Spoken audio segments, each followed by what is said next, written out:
How to hard reset iPhone 12. To get started, first of all go ahead and open up the Settings application on your iPhone.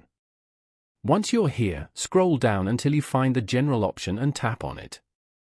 Inside the General menu, scroll all the way down and tap on Transfer or Reset iPhone. This section helps you prepare your iPhone for a new device or reset it to factory settings.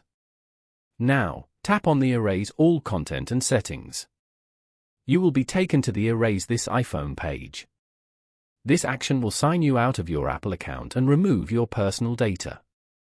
The next screen will show you a list of items to be removed. Tap on Continue. To complete the process, tap on Continue at the bottom. Following these steps, you can easily hard reset on iPhone 12. Thank you for watching.